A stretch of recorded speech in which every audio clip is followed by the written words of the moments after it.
Check, check, 1, 2. Hey, hey, Lav 2. Check, check, 1, 2. Lav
Good morning, everyone. Monday morning. Glad to have you turn out here, those who are here in the audience and those who are watching us on our online show. The event that we're having here this morning is to focus on strengthening transparency in the EPA, the Environmental Protection Agency. I'm Bill Hoagland. I'm a Senior Vice President here with the Bipartisan Policy Center. For those of you who may not be familiar with the Bipartisan Policy Center, we were established a little over a decade ago by 4 former majority leaders of the United States Senate, Senator Bob Dole and the late Howard Baker on the Republican side, Senator George Mitchell, and Senator Tom Daschle on the Democratic side. I had the great honor and pleasure of working with all 4 of those former majority leaders, but I particularly miss Senator Baker's calming demeanor in these very turbulent political times. Senator Baker had what he referred to as a set of rules he called the Baker Dozen, and the Baker Dozen appropriately had 13 espoused rules that he liked to follow. And rule number 2 was, quote, have a genuine and decent respect for differing points of view. And that's the essence of the Bipartisan Policy Center, which he helped to create. And as we try to find and seek solutions and consensus on policies, difficult policies ranging from fiscal policy all the way to, of course, to the environment. One of the very early projects we launched here at BPC focused on how to improve the use of science in regulatory policy making. And today's discussion is a continuation of that work that we have been engaged in for years, but with a slightly new focus. With the enactment of the Foundation for Evidence-Based Policy Making Act in 2018, I understand federal agencies are now in the process of making major changes and improvements for how their leaders use data and to use that in evaluation and making the decisions. We take a little credit for this. We played a big role in supporting Congress in its efforts to develop that monumental law, and we're hopeful that the executive branch agencies will now take the necessary steps to effectively implement that, and that includes the Environmental Protection Agency. That's why we're here today, implementing the Evidence Act, and we think it has very important, potentially major benefits for improving environmental and public health outcomes in the country. Beyond the Evidence Act, as the report we are releasing today highlights, there are also, we think, significant opportunities for EPA's future through this act. Now, to be clear, nothing in our report today is a criticism of the work of EPA or the expertise and skill of its existing workforce. Indeed, we think EPA employees and thousands of staff in states across the country support evidence-based environmental policy, and that is why, to some extent, those policies have been successful to date. And the options that we are releasing today, we hope will start another dialogue about strategies for improving the agency's decision-making processes, including options for improving accountability and transparency for the benefit of the American public. This is even more important when you consider the President's budget that was released a couple weeks ago. And the budget for 2021 proposes to reduce the EPA's budget from 2020 levels by $1 billion. And the question should be asked, are those reductions based on evidence of ineffectiveness in programs, or is it simply a reallocation of the resources to more effective interventions? Before we get to our panel discussion, I want to first thank the Packard Foundation for their support of the work that we've been doing in this area, and to introduce Nick Hart. Nick led our work on this project over the past year. Nick will provide some additional context on the project and outline the options. Many of you know Nick in this room, but Nick was the Policy and Research Director of the National Commission on Evidence-Based Policymaking that was created in 2016 and led to the Commission's report and findings in 2017. Nick, shortly thereafter, I encouraged him to come over and join us here to carry out the work of the commission going forward. And we are very thankful for that, because while he was here, he helped clearly in that legislation I talked about in terms of the evidence, getting the Evidence-Based Act of 2018 adopted in Congress. Nick is now a fellow here at BPC. He's also CEO of the Data Coalition and president of the Data Foundation. So without further ado, Dr. Hart. Thanks, Bill. Well, good morning, everyone, and thank you, Bill, for the introduction. Thanks to everyone for joining in the room and online for what I think is a really important discussion. I hope for those who are tuning in, you'll feel free to engage on social media using hashtag BPCLive. So when we started this project a little over a year ago on EPA with the Packard Foundation support, we weren't completely sure where the discussions would take us. Our goal was simply to launch a dialogue that would delve deeply into how to improve an agency that we care deeply about, that we recognize is essential for fulfilling public health protections and environmental protections, and frankly, one that we count on to protect our families and our communities and keep them healthy. We hoped that this dialogue would lead to some improvements that we could identify for EPA, because every agency can continuously improve. I'm happy to say that even in the contemporaneous environment, we were able to start these discussions about learning and improvement, and I would argue a fairly thoughtful way.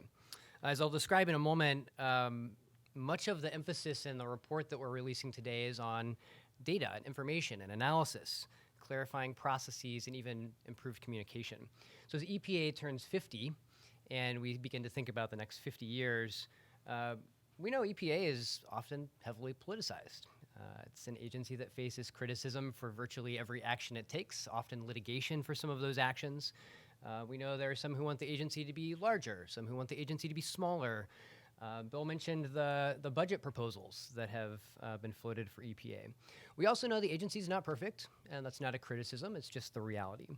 At the same time, we know EPA is among the best agencies in the world at producing environmental risk assessments and cost-benefit analyses. The career civil servants that Bill alluded to, who show up every day to make the environment better, are really those who actually fulfill the agency's mission and do this with the intent of serving the American people.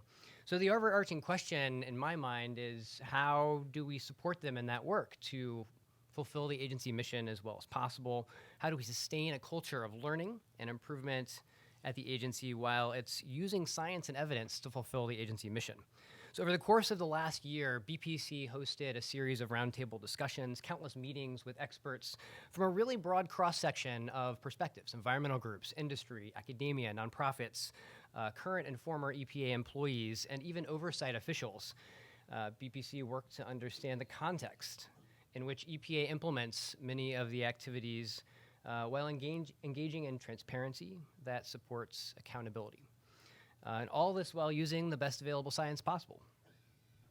We sought here at BPC to understand the array of government-wide mandates that are in place for EPA to implement some of these activities, as well as the localized EPA policies that have been created to encourage everything from open data to open science, evidence-based policymaking, or scientific integrity. Then we had to make sense of all of that work, and I will just say it is a lot. Specifically through the lens of socially relevant and scientifically relevant transparency was our preferred approach. Back in late 2019, BPC released a report that was a scan of this existing suite of policies that currently exist at EPA and are implemented by EPA. That report was called Meaningful Transparency at EPA. You can find it online today. The idea of that report was that the concept of transparency has a lot of dimensions. The report itself covers a lot of ground. It's very long. I'll warn you before you open it up.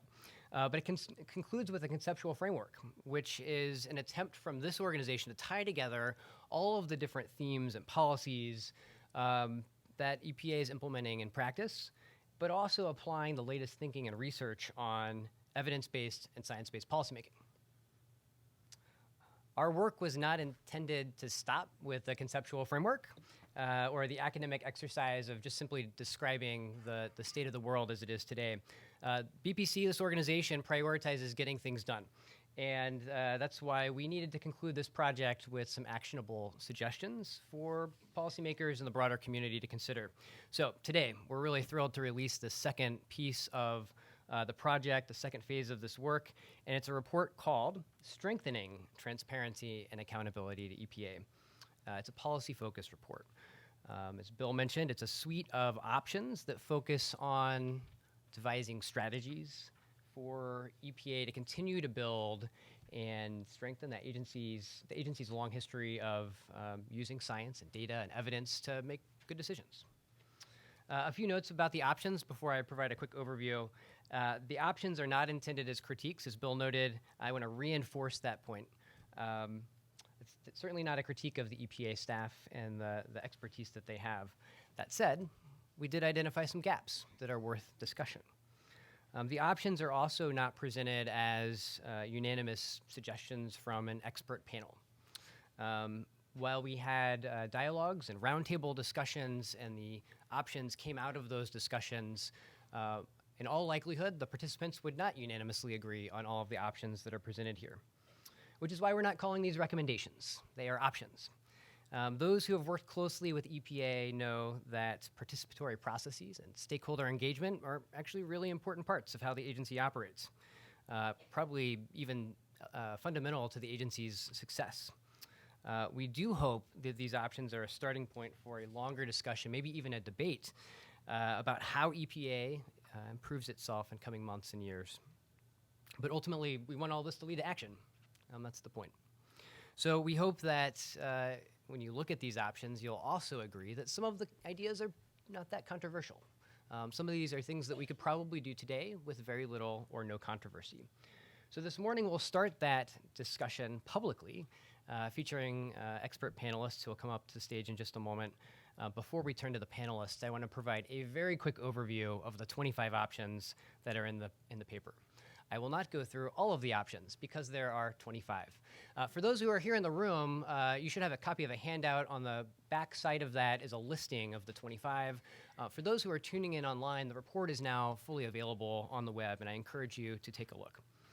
The options are broken into 4 groups. These all sync back to the conceptual framework that BPC released last year. Some of the options also build on new legal requirements that are now in place because of the Evidence Act, or the Foundations for Evidence-Based Policymaking Act. For those that have followed my work for the last several years, that's probably not a surprise. The Evidence Act really creates an infrastructure that not just for EPA, but for all federal agencies, that can vastly improve some of this work going forward. The first group of options 1 through 6, focus on EPA's learning culture. These really embody this idea of a continuous improvement throughout the agency. Specifically includes ideas that enable innovation, analysis, expertise to actually be used by decision makers. A couple examples.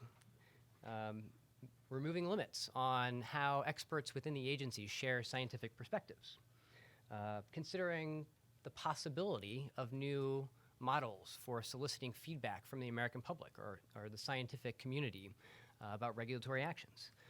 And the process of developing a learning agenda. This is a requirement out of the Evidence Act, but for EPA, there are some particular nuances to think about. So the learning agenda is, think about this as a research, strategic plan for research and evaluation that could help EPA identify the questions that are relevant for future regulatory or policy actions. How do we deploy this at EPA in a way that makes sense and is ultimately useful for the agency in meeting its mission? The second group of options, 7 through 13, are focused on improving EPA's data governance and information management. So how do we better use the EPA collected data to support agency decisions? Relatively non-controversial idea of having a chief data officer, but simply having a chief data officer doesn't go far enough. There are suggestions included in one option for how you empower and effectively resource a chief data officer to ensure that they have the capability to implement good data governance practices. An idea of developing a formal statistical unit at the Environmental Protection Agency. The federal statistical system has long been respected for its ability to manage highly confidential, sensitive data about the American public, American businesses, but use that information to generate insights that are relevant for decision making. Is that an appropriate idea for the Environmental Protection Agency to consider in the contemporaneous environment, particularly given a broader discourse around privacy protections? Then, of course, several ideas around data standards and thinking about the risks of disclosure of certain data. The third cohort of options, 14 through 19, focus on the policy analytic and evaluation functions. How do we rigorously study EPA programs to ensure the outcomes that we intend are happening in the real world? One idea, which is also embedded in the Evidence Act, is this idea of establishing an evaluation function specifically at EPA. There has been one in the past. There is not a particularly strong one across the board today. So there's an option of what it looks like to stand up an evaluation unit, a central, independent evaluation unit at the EPA. Personally, I was excited to see in the budget that was just released by the administration several weeks ago some funding that would support a central evaluation unit at the EPA. And I hope that's not lost in the conversation as Congress goes forward in considering appropriations in coming months. And I know the panel will have likely perspectives on that one as well. How do we routinize evaluation activities in a regulatory agency? There are ideas embedded in one option around retrospective review, and it's not just simply looking at a regulation and deciding whether we like it or we don't, but how do you apply retrospective evaluation to understand the impacts or the intended impacts of whether they were accomplished ex post? The final group of options focuses on public trust and communication. These are options that really support work to promote credibility with the American public around how science is used in the agency decision-making processes. So there are themes around clarifying the science policy distinction, targeted improvements for EPA and communicating how it's using information to actually make decisions, and even some themes around scientific integrity. So no single option in that 25 option set is panacea for EPA. I'm going to say that at the top of this conversation. But each one offers the potential for some improvement, and we can debate how much improvement and how these options might fit together for synergies. This is also a very difficult conversation to have, particularly in Washington, D.C. today. Topics around EPA can often be a political football. I think it's important that we have an honest conversation about how we can make meaningful improvements, and this is really important for determining the path forward for EPA in the future, and also how we meaningfully accomplish the agency's mission. So, with that said, thank you all for the willingness to not just join the conversation today, but to be part of this dialogue as it goes forward for EPA success in the next 50 years. Our panel discussion is really going to dive deep on some of these themes that I've just given a very quick overview of. So with that, I'd like to welcome the panel to the stage and introduce the moderator of the panel, Michelle Nellenbach. Michelle is BPC's Director of Strategic Initiatives and previously worked as a staffer to the Senate Environment and Public Works Committee, covering a variety of EPA issues. Please come on up. And please join me in welcoming the panel.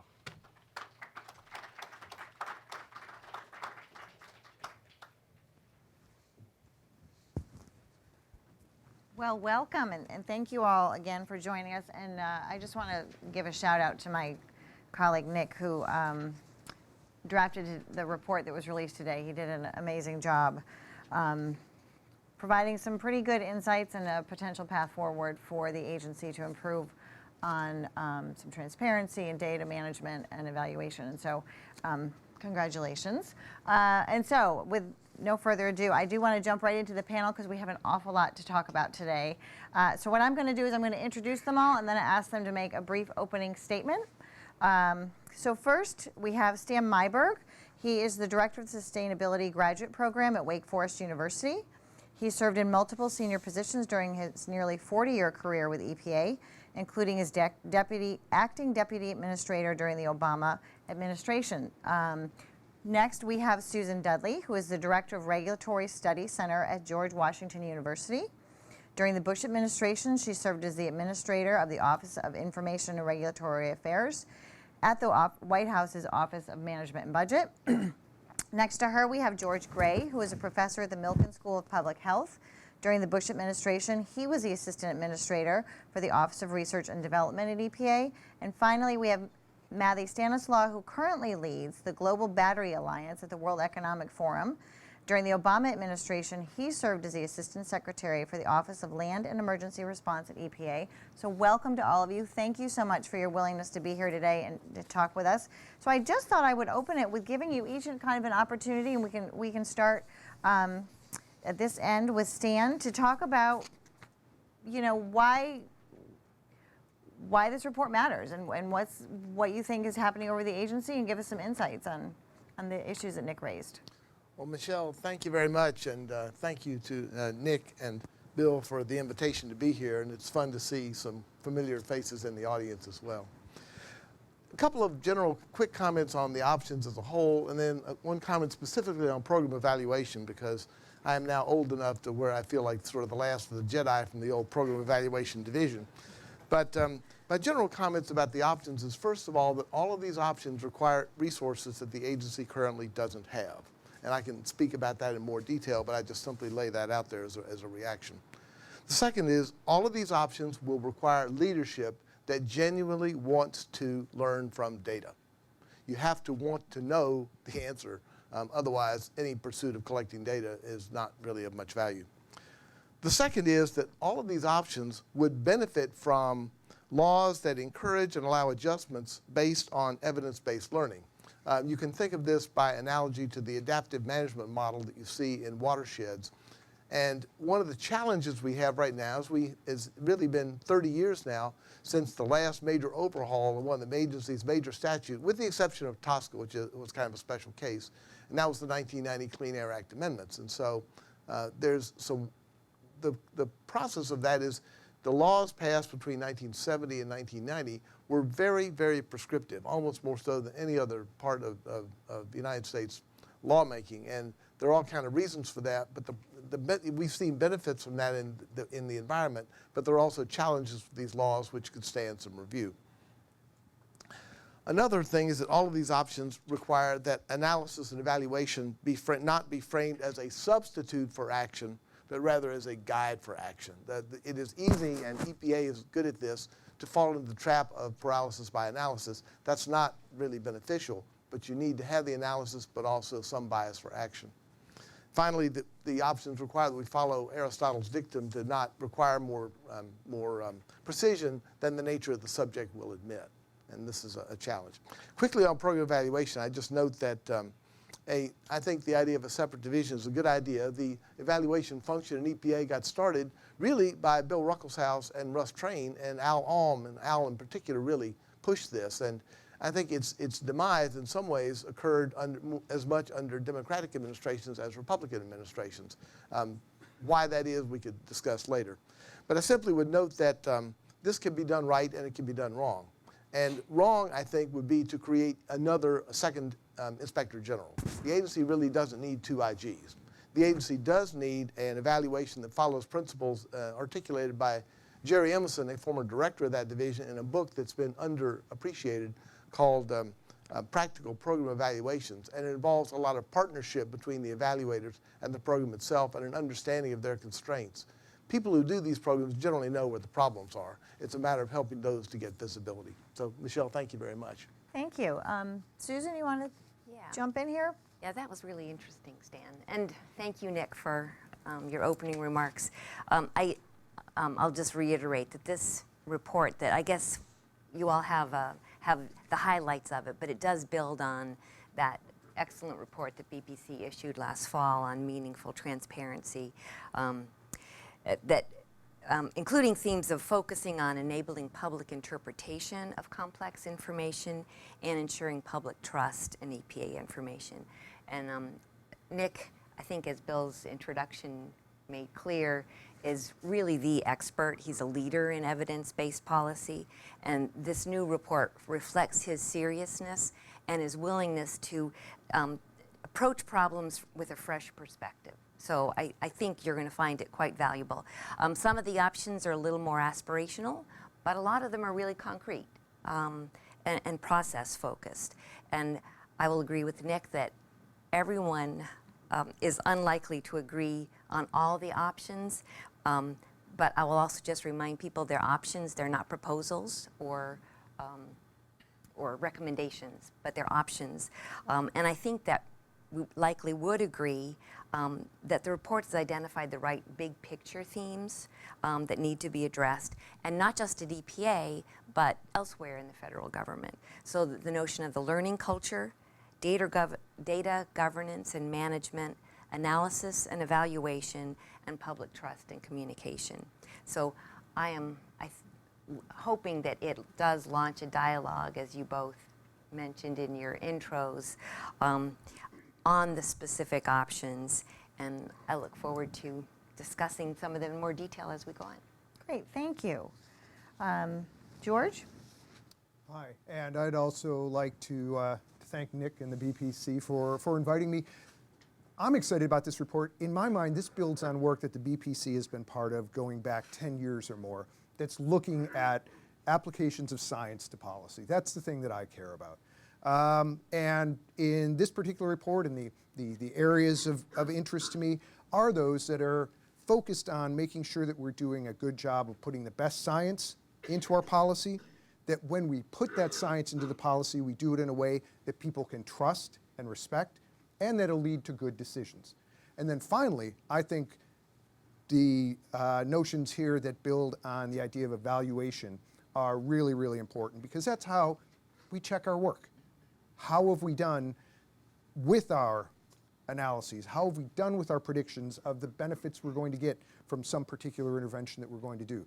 And those are important both for telling a good story, but they're also important for going back and making sure we've done a good job of making those predictions, feeding back into our models, feeding back into our methods, and helping us learn how to do a better job.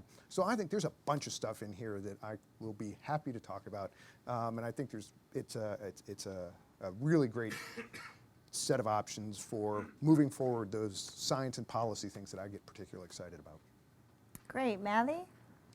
Well, thank you all. I'll first admit I am a data geek. So I'd like to kind of relay my experience with the agency from an internal facing, but I think there's an external facing component that I think we should really emphasize. So internal facing, when I joined the agency, it's really led by career staff, really looked at the fact that our budget was being cut dramatically. The Superfund program, one of the largest construction programs, was being cut. So we asked the hard question, why do people care? I mean, should Congress care? Should local stakeholders care? And we really looked at, well, what does Superfund deliver in terms of health intervention and economic intervention, in terms of property value, did a bunch of independent assessments in terms of what does it deliver? We thought it was really crucial to tell a story. So that was one prong of the effort we did. The other prong is that no one trusts government, right? I mean, no one trusts government as a messenger largely today. And how do we enable and empower external stakeholders with information, reliable information, so they can then utilize that information, particularly with the focus on local stakeholders? We felt that local stakeholders were absent from the conversation. They're absent here. At the end of the day, the influence of policymakers should be about how do we empower local community to be the advocate in their own ways. So we built a whole structure of communicating information to key stakeholders so they can be their champion. And then a rigorous examination of data and really re-looking at some of our historical views of data. When we completely revamped one of our RICA rules by looking at where does the economic data show that we require regulation and where should we deregulate. So on the one hand, we really ramped up regulation on recyclers, and we deregulated regulations on the manufacturing sector based purely on where does mismanagement happen and where's the economic alignment occurring so that mismanagement will not occur. So we felt the manufacturers were actually doing the right thing, didn't really require regulatory intervention. The last thing I was in my current role, we have looking at how do we address human rights compliance?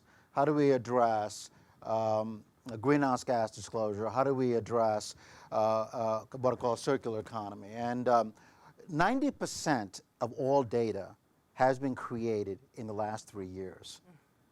And so the world is thinking about digital platforms, blockchain. How do we not only look at data from an internal facing perspective, how do we deliver trusted data so that everything from a CEO to the financial community to the consumer have data to drive real world outcomes? I'll stop there.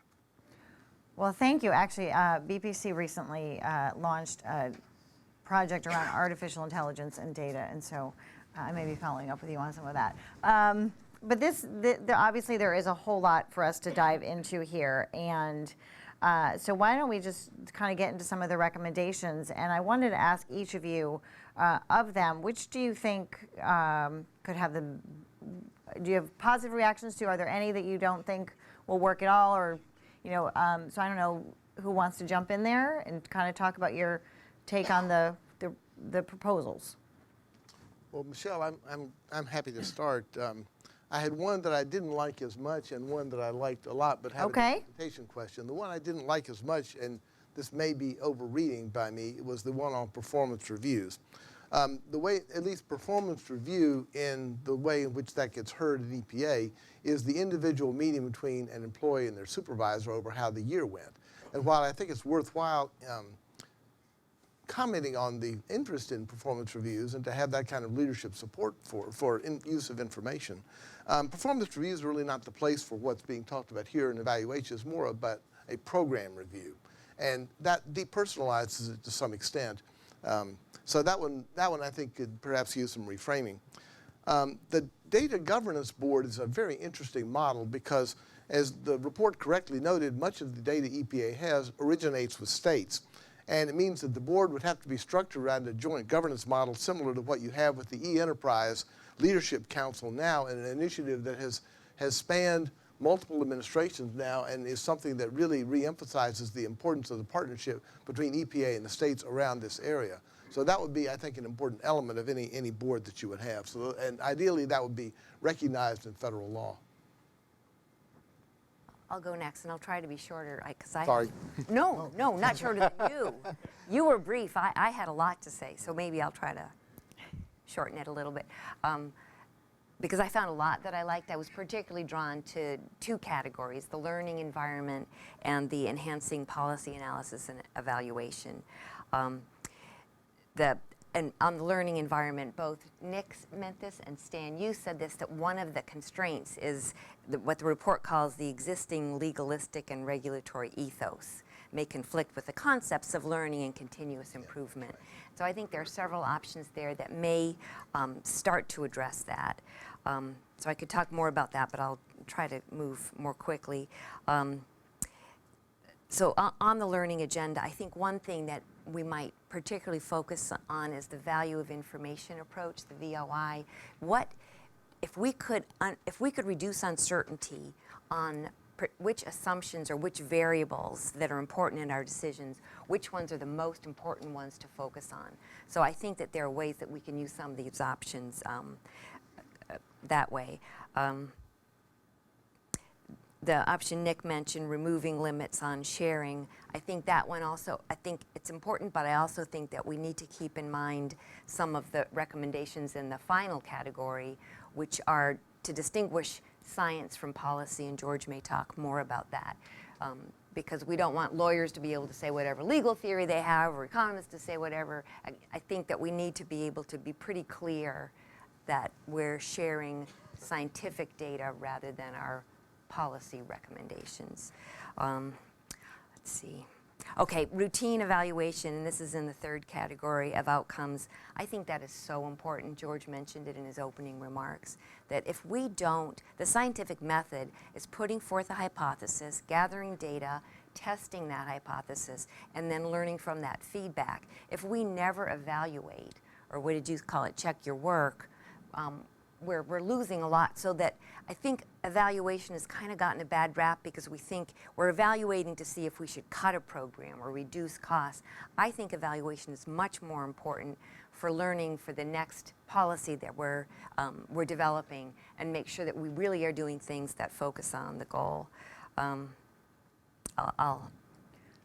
Well, to that point too, I think though that that's what the public would expect, is that you're putting out regulations or rules and policies, and at some point the agencies are going back and reviewing it to make sure it's actually working and doing what it's supposed to be doing. So,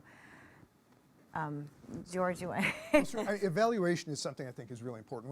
When I came into ORD, I was coming out of an academic institution. I think being both maybe a little hubristic and pretty naive, I put out a plan, a 500-day plan. Here are the things that are going to change now that I'm here.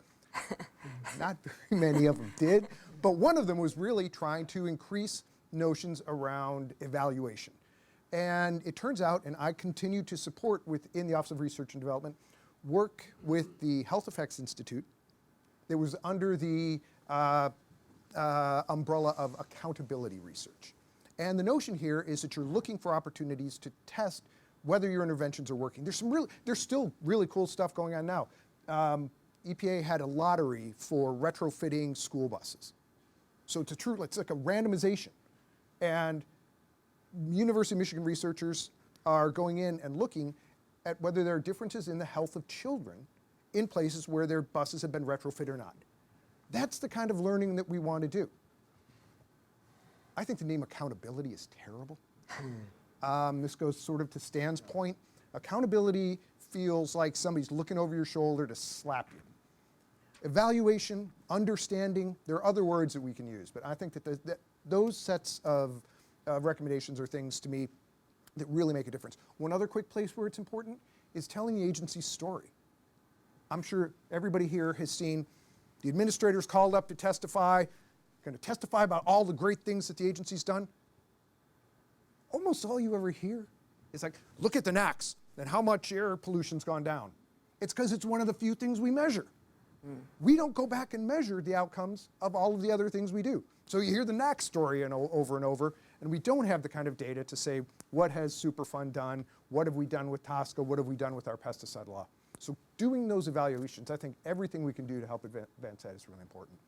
The other place I'm excited is building trust in agency decisions. When I was in ORD, those of you who know the agency well, the IRIS program, the Integrated Risk Information System, is in ORD. It was 5% of my budget and my people and 99% of my headaches. And a lot of it was because of a lack of trust in the way that the agency was using its science. There are some great suggestions in here about how to build trust in agency science, using things like systematic review, using tools to say, how are we going to tell what data are reliable? This is going to be hard. There are a lot of very tricky things in actually making that happen. But I think these are things that we could do that would help avoid concerns about cherry picking of data to get an answer that the agency wants in any direction that it would want to go. So those are two areas, the evaluation and then the building trust are things that really get me excited. So I'll mention a couple of things. One is I would tie the evidence-based work to actual regulatory outcomes. So what is the purpose beyond evidence-based evaluation? How does that directly tie to the regulatory performance goals? So I'd be more specific regarding that. I would not create a legally recognized statistical unit in a vacuum, right? And so the way I look at this, I think actually a new category.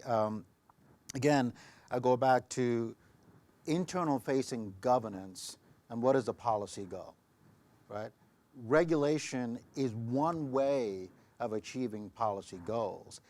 Data can achieve policy goals separate and apart from the regulatory system, right? So in the CCR rule, everyone loved, right? The coal ash rule, for those who are not steeped in that. So we had a mandatory aspect. We also had an external-facing aspect. So how could the company disclose how it is complying with groundwater data, for example, to enable the public to scrutinize that? And I should also mention this, again, I'm a data geek, but the largest companies in the world are looking at crowd solutions, are looking at data disclosure to enable the crowd to solve it. Mapping of genome projects is being done by the crowd. It's taking advantage of the millions of people who are expert out there. So we should really think about how do we disclose data for compliance first, but also for problem solving second. So I think there's a whole area of data that I think there needs to be far more scrutiny in terms of data and policy goals that is not focused just on regulatory goals. Great. So y'all obviously have quite a bit of experience at the agency. Are there things that you think the report missed, recommendations in terms of data management, transparency, evaluation that we should put out there in the public space while we're here all chatting? I'll jump in first, Yeah. just because I think what Maddie just said is something that we should all think about very seriously. The notion that data can be a policy tool. And how can we do more crowdsourcing? So I was thinking about kind of a wiki approach, but you're a data guy and I'm definitely not. But that kind of approach where you can bring in early in the regulatory development process and perhaps realize that the data itself can be the tool. So I think that's a very important one. On that, incorporating expert and stakeholder feedback, it shouldn't just be stakeholders. I think it's important that there are a lot of people with have different values to contribute to that, and the crowdsourcing, I think, that Maddie was talking about can help. And I'll just pick up on another thing that Maddie said, the idea that evaluation should tie it to improving outcomes. I think, so we have one of EPA's evaluation experts in the room, and Catherine. When EPA did have a more robust evaluation office, it really was tied to programs as opposed to regulations and other tools. And so being able, I think that's one of the nice things that Nick has done in this report, but tying it, I think tying it more to that the outcomes would be very valuable. I wanted to pick up on Susan, on something you said about science versus policy. And I don't know if this is something the report missed, but it seemed like it kind of danced around the edges of a very difficult question, which is can a regulatory agency really do the job of collecting the best evidence? And George, you may have some thoughts on this, but imagine in other sectors if the Federal Reserve Board, in addition to the job they had, also had the job of the Bureau of Labor Statistics and the Bureau of Economic Analysis. Or worse, imagine the potential for abuse if these data bureaus were subject to intervention by political officials who were seeking to tamper with results for their own ends. And so my question is, in sort of a back to the future way, is it time to revive the idea, which Al Alm, who was, in full disclosure, one of my great heroes and mentors, had proposed, of a National Institute for the Environment? So you could separate to some degree the process of collecting and sort of describing and communicating information without quite the same dynamics that occur when you're also engaged in regulatory activities. There are arguments for and against that, and they're perfectly worth readdressing. But I wonder if it's time to reevaluate that idea. And the report didn't quite go there. So I hate to beat this drum again, right? But so we're in a world of cheap access to data, right? We have cloud-based, we can record data at the point that data is created for the first time in history, right? So as I tell people, I'm a recovering lawyer. So legal systems and accounting systems are built because of the delay between the creation of data and when data is evaluated, right? So right now, the largest U.S. companies right now are engaged in a conversation with the European Union Commission about what is the balance between data access to government for government purposes and data disclosure among their competitors. So I'll give a specific example we're working on. So the auto OEMs going all the way downstream are looking at how does an auto OEM demonstrate compliance with human rights conditions in a way that they know, but how does the level of data that's collected get protected through things like blockchain, but also how to get screened to enable the public to. This is what's going on right now. So I believe that, that you need to be talking about a public-private model for data in the broadest sense, in terms of data for stakeholders in the value chain, data for the public, data for evaluation. So I would say broadly, I would go far bigger than the report itself, because the data is far bigger than that. And I keep going, that 90% of all data has been created in the last few years. And I think government is way behind the curve on that. So. And can I just say, I'd like to say something that I felt was not emphasized as much as it could have been. And the interesting thing is, as I mentioned, BPC being in this space for a decade, there was a report in 2009 that focused a lot on the distinction between science and policy. And one of the things that it talked about, and Susan and I have done some writing about this, is in between science and policy is science policy. And that is policy about how we're going to use science. And the agency has lots of this. A lot of it is codified in guidance, documents about how we're going to make choices among all the science that's available to us. One of the things that I would like to see come out here in the communication and building trust side of things is a little more focus on the agency actually showing the quantitative impact of different choices that might be made. The hard thing the agency does is take laws that are written in words by Congress and turn them into things like air quality standards, pesticide residues, cleanup levels. They turn these things into numbers, and those numbers end up being the thing that's important thing that we fight about.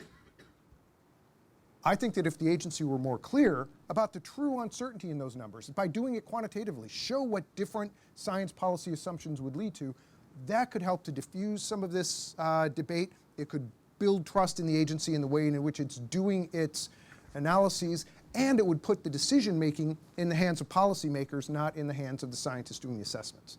So that's something I would have liked to see a little bit more push behind. So you've all raised in different ways this question about data and how the agency gathers it, uses it. So what, in this current environment though, how realistic is it that they can, not just that, but adopt any of these recommendations? Like there is a push, the agency has been so not, there's political views of you're either, if you're a Democrat right now, the agency isn't doing its job. When the Obama administration, the Republicans thought it was overreaching. And so how in this current political environment does the agency tackle any of this? Because the data issues, if you were putting out better information and was more transparent, you do take some of the political guesswork out of that. So how do we get to that point? I'll start on that. I think there are two things that are important to do. One is thinking about how you frame questions, and the other is thinking about how you frame expectations. That right now, and I'll use a controversial one, waters of the United States. This is a debate that's being framed in two entirely different ways. One is being framed as a question of how do ecosystems and watersheds function. And the other way in which it's being framed is how do you interpret the Rapanos opinion? Those are really two different lenses. And they're sort of, both of them have kind of been weaponized in their own particular ways. Somehow that needs to be called out and say, look, what in fact are we trying to do here? How are we trying to frame this? It's one thing to say that this is how science tells us that ecosystems function. It's another thing to say that this is what the laws of as they stand in the United States give the agency the authority to do. Those are really different questions, but there's a conflation of that in the way in which those things are getting framed. The other is on expectations, and this really gets to George's point about turning words into numbers. These numbers acquire a meaning that probably is more than, to go back to Aristotle, more than they can bear. For example, the health advisories on PFOA and PFAS. In the Obama administration, the agency issued health advisories with respect to these, and they were 70 parts per trillion. The point of the health advisory was not to say that if you're at 71, you're dead, and if it's 69, you're safe. That's not an appropriate framing of that question. It is simply to say that you have to have a marker somewhere that gives you a signal that, if you see this, you need to be paying more attention to what's going on.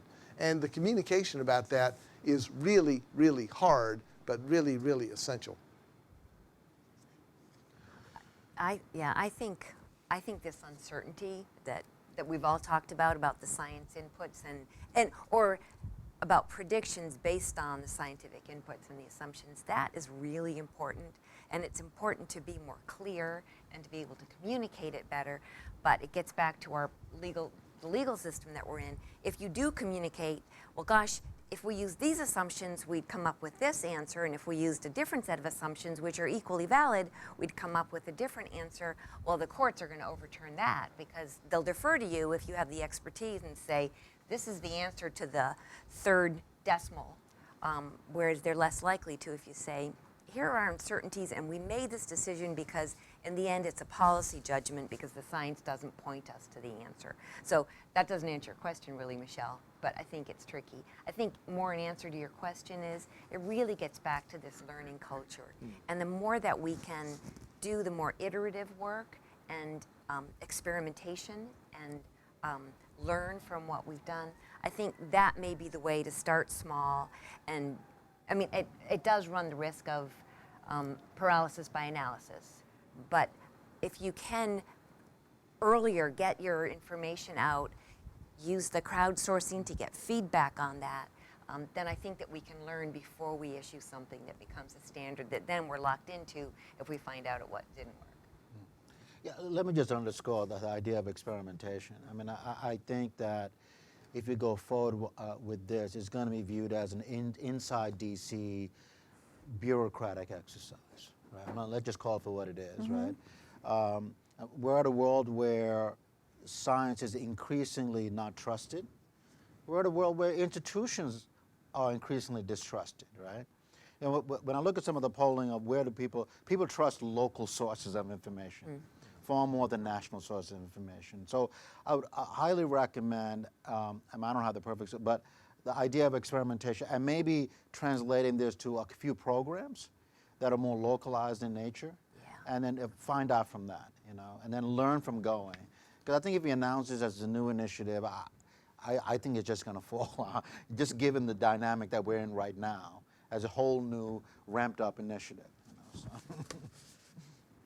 And just something that I would close with, it's very different that concerns me, is the need for leadership on these issues. And this is something, maybe it's specific to my thinking about the scientific issues. I left the Office of Research and Development in 2009. There was a Senate-confirmed Office of Research and Development Assistant Administrator from 2010 to 2012. There hasn't been one since. There are great people in the agency, in that office, who are leading that group, but it still isn't showing the same kind of support for the scientific effort, for the scientists and engineers who are doing the work to move the agency forward that we really would like to see. And I don't know how we solve these problems. These are, you know, this is in 2 different administrations. There are many different reasons why it's happening, but you know, we have to have that leadership and that support for the organization in order to implement many of these options. So going to that issue about sort of personnel, so the report notes that there have been over time a few chief evaluation officers, for lack, that you created them and then they went away and they were never really given the resources they need, as well as they have a chief data officer, but they need some support. And so just from your experience, is the assumption on the evaluation front and the evaluation office that the program offices are doing that and therefore it's not needed? I know the agency's budget is always strained, but what's the history there in terms of why this isn't, the office itself, the position has not been sustainable over all these years? Any thoughts on that? Well, it's hard. Yeah. I mean, it's very hard to do. So Department of Transportation tends to do a good job of evaluating, but their measures are for, you know, vehicle accidents. There's something they can follow up with 10 years after the rule and see, oh, well, we either over or underestimated the reduction in crashes. EPA's measures are much harder.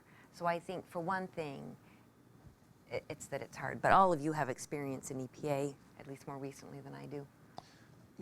Sometimes it's a function of just time, that to see the response in the actual environment to particular actions that you take doesn't usually occur in a 1 year to 2 year window.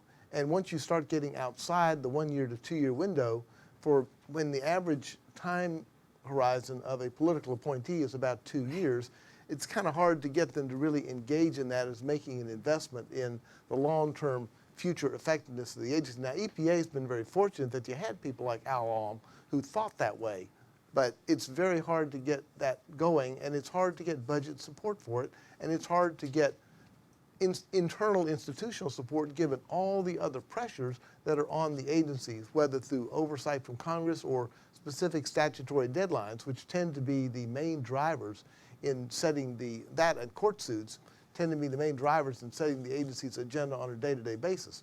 And so when faced with resource scarcity and the things that you would like to do that you aren't being driven to do, have a hard time competing effectively to get institutional support within the agency. Yeah, I mean, so I headed the office that reviews Right. new regulations, and the incentives are to have your analysis and to spend a lot of money and time Right. on that analysis, because if you don't, you can't get it through. There's no equivalent incentive That's right. on the retrospective evaluation. And to make matters even more acute, the evaluation group was in the same AA-ship as the group that was That doing had- all of those, yeah. those desperately needed policy initiatives, and they had a hard time competing even internally within that group. And that's why I keep thinking if we could only emphasize that if you don't do the evaluation, your prospective analysis won't be as strong. And if somehow we can get that in, and I'm getting probably too into the weeds, but the Paperwork Reduction Act could be a constraint on that. And so we ought to think about, Yeah. are there existing practices and laws that constrain the evaluation part That's true. that would improve our next prospective analysis? So the report obviously lays out a whole number of different options. We're not, even if the agency wanted to, they're not going to be able to do all of it tomorrow. So what are there small things that they could do easily without having to go through a whole process that would make a difference? Are there small achievable things that they could start working on now? Some of the non-controversial items? There is such a thing? Well, I thought there was a couple in our report. I think a good place to start is in culture and leadership, frankly. Okay. That just simply to have an administrator and deputy administrator articulate the importance and value and set a tone that encourages people to think about this and not to shirk away from the question of, is what we're doing actually working? It's very, very hard internally to want to do that, because it's felt that somehow if you question whether or not what you're doing is working, you're making yourself vulnerable, and there are all these sort of entities hovering around who are ready to pounce on the least expression of that vulnerability to try to discredit the program as a whole. It takes leadership at the top of the agency to say, look, this questioning is not a measure of our weakness, it is a measure of our strength.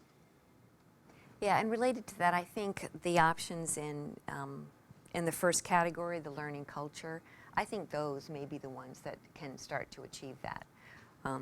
In particular, the participatory enterprise learning agenda. There were several very specific things in that first category that I think might be the ones that we could start doing that might be a little less likely to be challenged. So I guess the question to your question is, are we trying to figure out which of these can we sell EPA, or which of these can we sell Congress, or which of these can we sell the public on, right? Because I look at these and I think I would pick and choose depending on which one you're thinking about, right? So I think a lot of the first part I think was mentioned, the first category, you're probably convinced, major segments of EPA do some of these, right? But I do think, and let's not, getting external engagement is really crucial. So I think establishing in the least formal way some kind of advisory body for evidence building activities, I think is really important, and sharpen what that outcome of that will be. I think that's really important to do. Improving efforts to relay complex scientific information to the American public. I think we should do a far better job of that. I mean, part of the distrust across multiple administrations is how opaque scientific information has been conveyed to the public. How do we? And maybe it's experimenting in certain program areas. But I do think we're losing the public body of understanding science. Establishing best practices of scientific integrity and data sharing are things that I think we could do right away. So I think there's a short list that I think cuts across the political, both internal, external dynamic. So. So to your point, though, about the public, because I do think that's a really important one, and there are a number of EPA pros. So Brownfields is on the ground in the Office of Water is on the ground interacting with the public and communities, and so it does seem there's an opportunity there through select programs to kind of explain better the processes and bring them in. And I'm just curious. Yeah, I would just add that, we built on the generalized view that brownfields was good for local communities, while also we quantified that, right, in terms of land use. And then we said, well, brownfields is X and Superfund is 10 times X, right?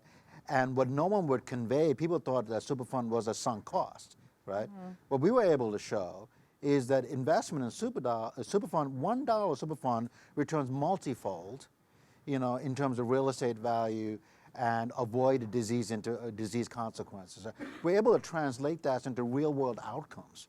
So that was recited back to us by local congressional members, by mayors. So, what information for what purpose? I think we kind of lose the fact that if we package, I'm not saying dumbing down the information at all. I'm just saying package information to enable local stakeholders, to empower local stakeholders. I think we lose sight of that. Great. So I think what we'll do now is open it up to questions from the audience. We've got a couple minutes for that. If we've got a couple folks who have microphones in the. Oh, we don't? Okay. Oh, yeah, go ahead. Hi, I'm Catherine Ross with EPA, and I've had an opportunity to, I've had an inordinate amount of time to think about what an evaluation unit might look like at EPA, having been in both of the units that have been eliminated over the years. And I just think that we need to radically rethink it, but the evaluation unit, in particular the connections to Congress, OMB, and the states. And I was wondering if you all could speak to that, how a unit might look very different from how it did before. And I apologize to the folks who don't know what it looked like before, but I know that a few of you do. I'll just comment, Catherine, I'm glad you brought that up because it does sort of speak to the question that Maddie raised about who's the audience, who's the customer. And for an internal evaluation unit, I think you do have to be particularly mindful of the internal customer of the agency. Not that there shouldn't be an outward-facing aspect to this, but you have to be especially mindful of the internal customer because that's one of the things that distinguishes that unit from, say, GAO or other review bodies that exist outside the agency. The difficulty, of course, you have is that in the relationship with the other stakeholders, there is a culture in which and this is a bipartisan culture, in which any particular information that suggests that things aren't going perfectly becomes fodder for a congressional hearing, which is theater, where you sit up there and you get beat up. How to change that culture, that's a larger issue in the larger political culture, and how exactly to change it, I don't know. I think given the culture at the time, you do have to still have a kind of a pretty strong internal focus for an internal agency evaluation unit. Yep, up here in front. Gary Ewart with the American Thoracic Society.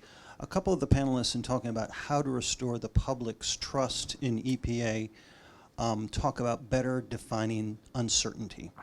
Walk me through how selling the message of uncertainty is going to make the public more trusting. That is one of the real challenges the agency faces. Unless the agency is straightforward and clear in the way in which it develops its science, it does its analyses, to reflect the fact that we know a lot about a lot of the environmental challenges we have, but we don't know everything. And when we make choices, when we do our analyses, we have to make choices about how we're going to do things, and those can have important quantitative implications, those numbers that we're trying to get to. I think for the agency to continue to be a leader in the world of analysis, to be a trusted arbiter of the scientific evidence that's out there, that uncertainty needs to be reflected. I'll also say, every time I teach about this, I close with a little piece from a paper that was done in 1995 by a guy named Paul Slovic, who's one of the real leaders in risk communication, in which he interacted with the public and talked to them about what does it mean to you if an agency says there's some uncertainty. And the problem was, he found two things. Some people say, that is an honest agency, I can trust it. Some people say that's an incompetent agency. Because the advocates on either side of an argument aren't talking about the uncertainty that really and truly exists. So you are right that it is a difficult challenge in communication, but I think we have to do the analysis in a way that truly reflects what we know and what we don't know about the science. Yeah, I think you're right. And it's not just communicating with the public. It's communicating with the courts and Congress, and that is what has led to this desire for false precision that tries to sweep uncertainty under the rug. And that is, I think that's a real problem. So we have to learn how to communicate better. So risk communication, and EPA does have experts in risk communication. That is what we have to do that, rather than pretending that we know some things that we maybe don't. You want to come up here up front?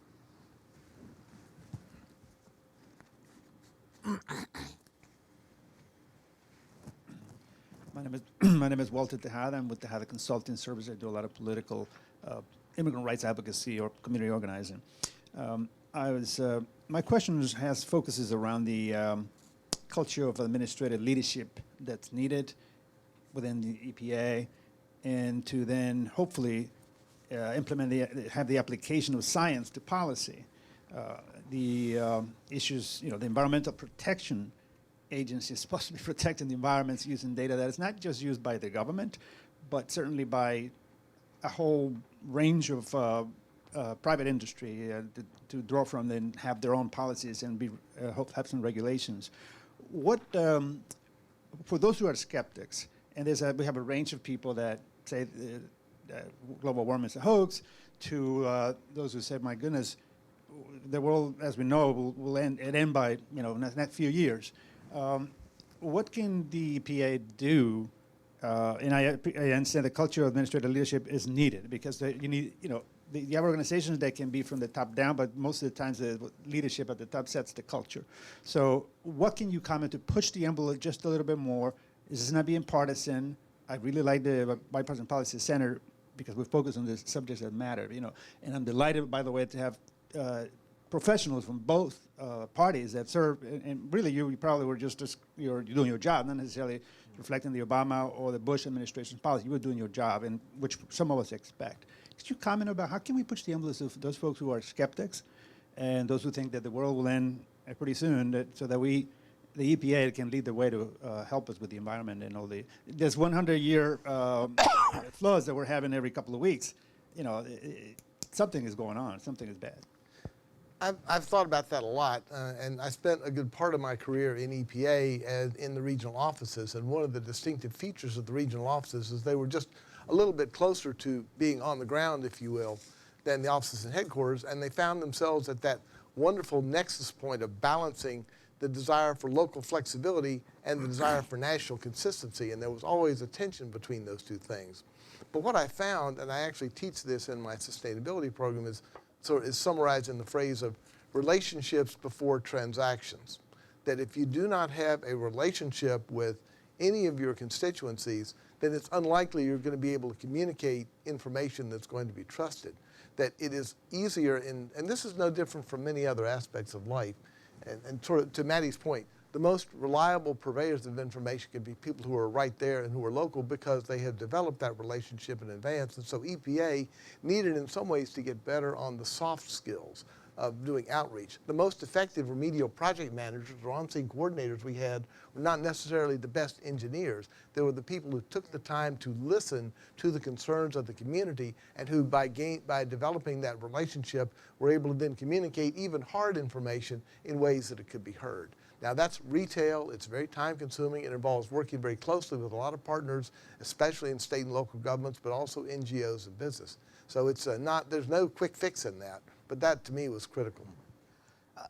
I mean, it triggers a much broader conversation about skepticism, and the fact is, on all sides of the political spectrum, there's distrust of science. I mean, we see the disease levels going up in certain communities, as well as we see kind of distrust of greenhouse gas or the consequence of climate change. I think we still, from my perspective, have a position, and the collective we, all of us, right? It's not just government, it's not just NGOs, it's the private sector, takes criticism as saying, well, you don't know enough for me to tell you, as opposed to saying, I want to break it down for you. The inconvenient truth is that it was presented as a fait accompli, as opposed to letting people know what the science is and who should be the voice of that science. I've always argued the voice of climate change should have been a farmer, right? Because they were the first on the. So I mean, it's kind of like it goes back to who should be the voice, right? Don't just trust me because I'm in government or I was in government. I think we should think about both the message and the messenger in a way that, and I don't think we should receive every criticism as you don't know enough to know, Others, I think I saw a couple more hands in the back row here, and then we can come over here. Charlie Rothwell, I'm the former director of the National Center for Health Statistics, one of the federal statistical agencies, and I've worked in health statistics at the state and federal level for over 40 years. I'm really happy to see that you're recommending that there is a statistical agency at EPA. I think it's long overdue. I think there's some guides that you can take from the other federal statistical agencies on what not to do and what to do. It's not always an easy process to have somebody in your agency that is going to be releasing data that you may not want them to release at a specific time. That being said, it can provide an awful lot of credibility overall, because when all of a sudden data is released that you would rather not be released at this point in time, and it is, it actually, although it creates internal problems, long term, it creates trust outside the agency. I hope that you all will look at, for example, BLS, who has a very strong state program. The Vital Statistics of the United States is actually the oldest data collection program in the United States, and it is a state program that NCHS monitors. What I'm asking is, do you think EPA is really ready to have a federal statistical agency within them?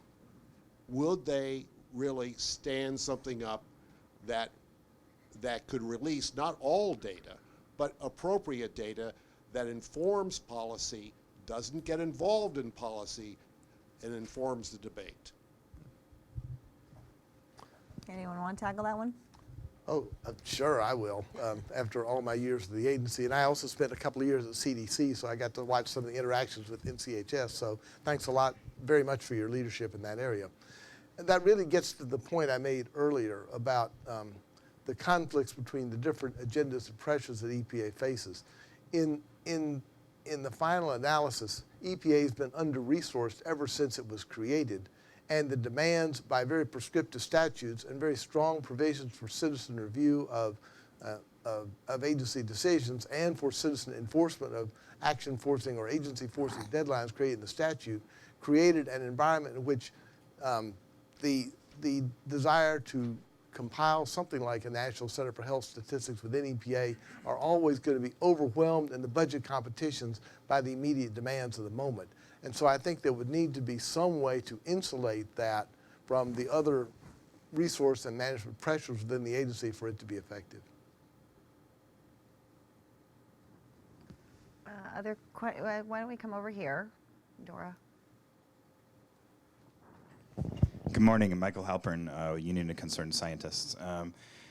There seems to be agreement that removing restrictions on scientists' ability to communicate publicly is something that is part of the report, and I think several of you kind of mentioned somewhat obliquely. The agency has for several years had a scientific integrity policy and there's now bipartisan legislation in Congress to kind of codify those policies.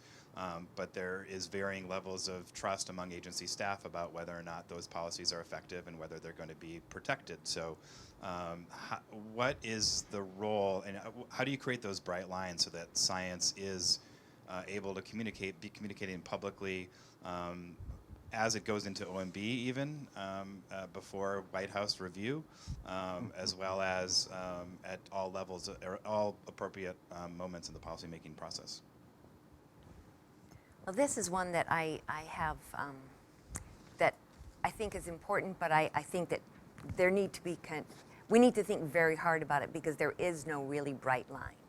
And George can probably talk more to this. And that was why references in the recommendations in the report to 2009 report on science, use of science in rulemaking, I think is very important because it is, as George said, you have your science, which is pure science based on experiments and data, and then you have policy, but then you have this gray area in between.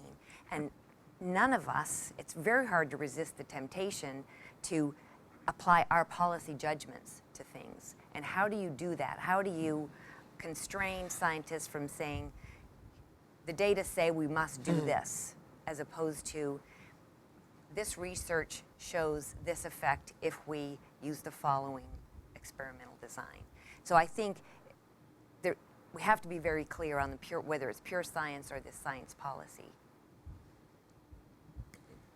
And I would just say, in the Office of Research and Development, when I was there, this was a group of high-powered scientists and engineers. They published hundreds and hundreds of scientific papers a year.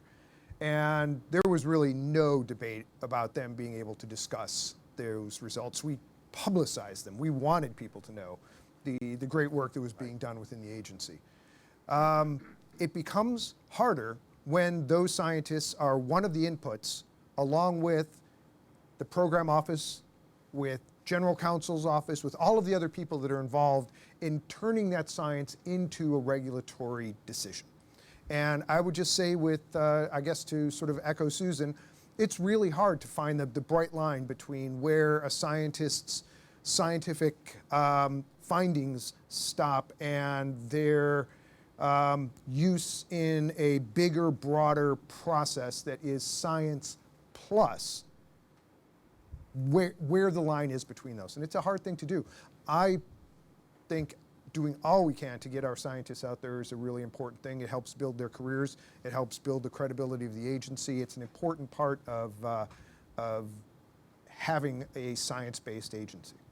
And I would agree with both George and Susan on this, and would also simply note that this becomes a leadership issue, that the agency was very fortunate. That the statutes give final judgments on things like the National Ambient Air Quality Standards to the administrator and not to just sort of a scientific panel for a reason, because of the policy judgments involved. But you were very fortunate in having administrators who followed the pattern set by Bill Ruckelshaus, who tried to imbue the values of follow the law, follow the science, and be transparent into the very core of the agency. And watching over the years, administrators like Bill or Bill Riley or Lee Thomas or Carol Browner or Gina McCarthy sort of struggle with these kind of decisions and really take them seriously, shows how important it is for leaders to communicate that science will be heard, even when it's ultimately their decision based on any number of science policy aspects as to where ultimately to draw that line. But you really have to convey, and all of your actions internally and externally,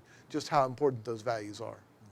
Yeah, the idea that science is a positive discipline, but it's not. Science can't tell you the normative question of what the right level is, or what the right policy is. Yeah, I mean, and there are some statutes that built in intervention screening, right? RCRA has one, and Superfund embedded in that, And at the end of the day, the attack on science is because of the regulatory conclusion based on science, right? I have found that, RCRA, in the RCRA work, we were forced to say how the science relates to the threshold in the RCRA statute. I'm just kind of thinking out loud whether before you apply science to data, maybe it's a specific rule or it's a broad category of rules. We should think more about what is that threshold for regulatory intervention. If you fight the data, you're always going to fight the data in terms of the data interpretation. But at the end of the day, this is mix of science and data and regulatory intervention. It's the regulatory intervention that the fight is around. What's your basis of the intervention? I disagree with your interpretation, right? But if we can agree, I mean, most scientists know that there is a certain level of cancer incidence, for example, or non-cancer incidence. I mean, this shouldn't be that controversial in terms of thresholds, right? But does the data inform those thresholds? I think we got time for one or two more up in front. Yeah. Thank you. Gary Ewert with the American Thoracic Society. The report title, Strengthening Transparency and Accountability at EPA, is remarkably similar to a proposed rule at EPA, the Strengthening Transparency and Regulatory Science. I'm assuming this is not an endorsement of the regulation, but I thought that there may be some recommendations in this report that would be informative on how we might view that proposed rule. Any thoughts on how this report informs our thinking on that proposed rule?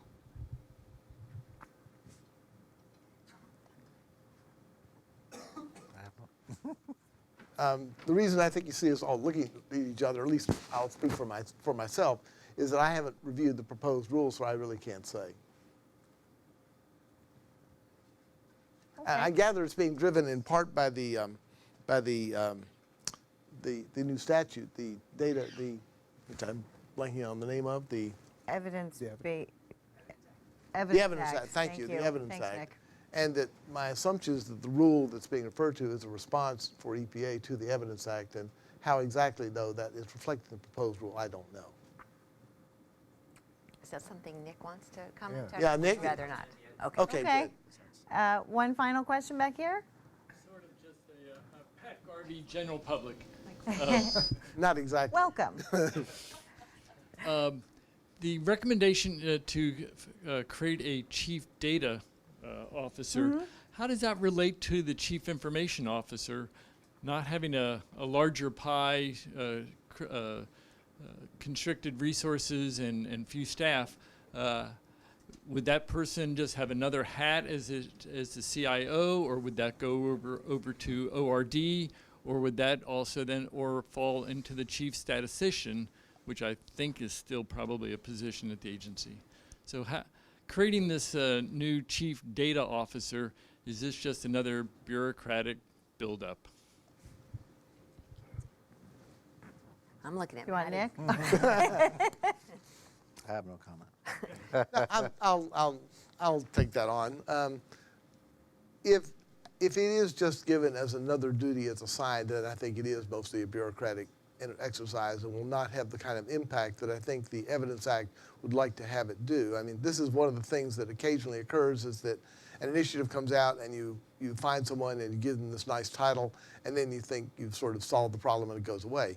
I do think this will require, if it's going to be taken seriously, will require a leadership that says, what does this really mean for EPA? What does it mean about the way we're currently handling data? To Maddie's point, we are living in an age in which data is exploding on us. We have, as a result of citizen science, access to information coming from all over the place. And it's one where I think the agency's posture needs to be that we're not defensive about that, which you can do sometimes in the face of citizen science.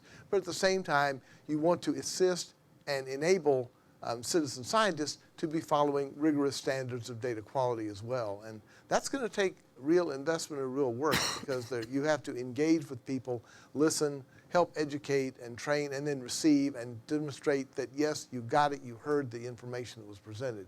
And without, again, the kind of investment that would be needed to make that a reality within the agency, I think it would be less impactful than you'd like to see. So can I just say one other thing? I will say this. I think it's a mistake to make this entire conversation internally facing. I mean, I could tell you right now, some of the largest companies in America are negotiating a rule with the EU Commission that breaks up into 3 different categories. One is, how should data be used for regulation? 2, how should companies disclose data to the public? that is verified? And 3, how should data be disclosed to the public for its own consumer-driven policies, right? So I think data should be looked at in those 3 tiers and not just purely internal-facing perspective, you know, so. Great, well, thank you. I want to thank our panel for coming. Yep. And Nick Hart is going to come back up and close us out. Well, thank you, Michelle. Thank you to all of the panelists for a really engaging, thoughtful discussion. Thank you all for participating and being part of this discussion. I was actually wondering how long it would take for the so-called secret science or transparency rule that was proposed by EPA to come up, because, in fact, that was part of the dialogue when we started this project. But I want to be very clear. The options that are presented in this paper are not a direct response to that rule. There is in no way an endorsement of the proposed regulation. In fact, Bipartisan Policy Center submitted fairly lengthy comments on how EPA could think about drastically overhauling that proposed regulatory effort. However, transparency is a common term. And I think what I would say to the question that was asked earlier is that when we say transparency, we have to really mean transparency when we're talking about it. And that is the whole gist of this project, was to be able to better articulate, when we think about this broad conception of what transparency really is and how to apply it at an agency like the Environmental Protection Agency, what do we really mean? It's not about an attempt to block the use of science in decision-making. And in fact, this entire discussion was about how to improve the quality of information and the types of information, the access to different threads of information that are relevant for policymakers to consider. So a couple of really interesting themes for me, hearing you all talk about this. One, the essential role of leadership. In many ways, you all were fabulous leaders during your time at EPA or at OMB, and actually spearheaded some of the work at agencies or parts of EPA to begin this slow change in culture, the accommodation of better analytics. But I guess there's no alternative here to having good leadership. So if you all want to just go back to EPA and continue pushing these ideas forward, maybe, and I know, Stan, you just left. But maybe, in all seriousness, this is something that has to be at the forefront of this work going forward, is how do we train and recruit leaders that are adept at advancing these policies. I guess I would add that leadership doesn't have to be just at the top. Almost a year ago on this stage here at BPC, we highlighted the work of the Leaking Underground Storage Tank Program, LUST. It was a chapter that was released in a book called Evidence Work called Let's Talk About LUST. And you know, it's actually a really fascinating story of how the program managers, the career SES, prioritized the fact that they needed better insights about how to operate their program. And they developed a system and protocol to collect the data they needed, to analyze it, working with states to use that information to then change how they made decisions about how they prioritized cleanups of these leaking underground storage tanks. So at the top, at the bottom, I think leadership is, as you all highlighted, is really important. And we do need to figure out the strategies to both recruit and sustain that leadership over time. The second theme that I just wanted to highlight was, and this came up throughout your remarks, the learning culture and the ethos that is necessary for everything from experimentation to, you know, not beating folks over the head when something doesn't work as well as we hope or intend it to, but recognizing that we can take that as a lesson and figure out how to improve over time. I think this is a really salient message for folks that might be listening in who are congressional staffers or employees of the Government Accountability Office or the Inspector General, or even the Office of Management and Budget, that just because the results of an evaluation or an analysis aren't what we hope, it doesn't mean that we can't figure out how to improve the program over time. And building this sustained culture is a really essential element for how we actually support the agency in fulfilling its mission as we go forward. I thought those were two excellent points, which is why I'm highlighting them here, and I hope you will all agree. So you're probably wondering, what do you do now? Well, first of all, I would say read the report. Since it came out while you all have been sitting here listening into the webcast, I encourage you to take some time, process the options. There is an in-depth discussion of implementation challenges and the different strategies that we could consider for each of these options. So process the information, and then let's talk about it. Let's continue this conversation via social media, other engagements and dialogues. I think it's really important that we find the strategies to continue pushing this work forward. And finally, let me just again say thank you to the Packard Foundation for funding this project and supporting our work to promote this dialogue about EPA's future and how we continue to support the success of the agency for the next 50 years. Thank you all.